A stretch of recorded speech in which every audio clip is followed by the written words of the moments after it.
ईश्वर प्रेम है और वह जो कुछ भी करता है वह हमारे प्रेम की खातिर करता है।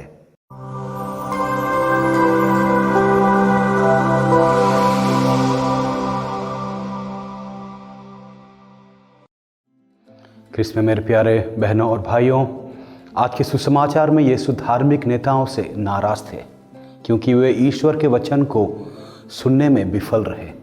फरीसी और शास्त्रियों ने अपना जीवन ईश्वर के नियमों के अध्ययन के लिए समर्पित कर दिया और खुद को नियम के विशेषज्ञ माने। उन्होंने 10 आज्ञाओं और उपदेशों को हजारों छोटे नियमों और विनियमों में विभाजन किया था।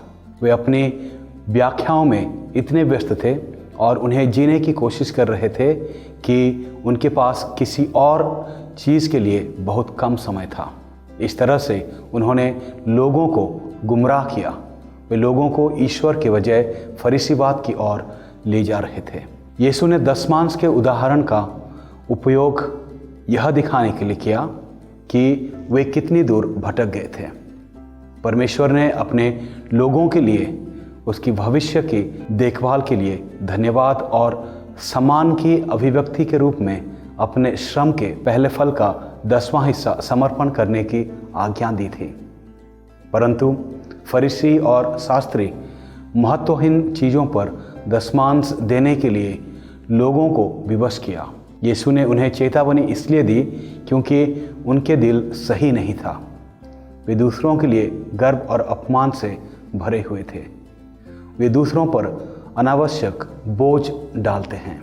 यीशु ने उनकी तुलना पोती हुई खब्र से, क्योंकि संख्या ग्रंथ अध्याय 19 पद संख्या 16 के अनुसार हम पढ़ते हैं, एक कब्र के संपर्क में आने से व्यक्ति 7 दिनों तक धार्मिक रूप से अशुद्ध रहता है। जो फरीसियों के संपर्क में आते हैं और उनकी शिक्षा को सुनते हैं, वे भी उनके झूठे सिद्धांतों से अशुद्ध होते हैं। वे दूसरों को ईश्वर और उसकी मांगों के गलत विचारों से संक्रमित करते हैं। यीशु के पाठ का सारांश क्या था? परमेश्वर की आज्ञाओं का प्रेम, ईश्वर का प्रेम और पड़ोसी का प्रेम। ईश्वर प्रेम है और वह जो कुछ भी करता है वह हमारे प्रेम की खातिर करता है। हे प्रभु, मेरे हृदय को अपने प्रेम से प्रज्वलित करो कि मैं हमेशा उन चीज़ों के पीछे जाऊं जो सबसे ज़्यादा मायने रखती है, ईश्वर का प्रेम और पड़ोसी का प्रेम। आमीन।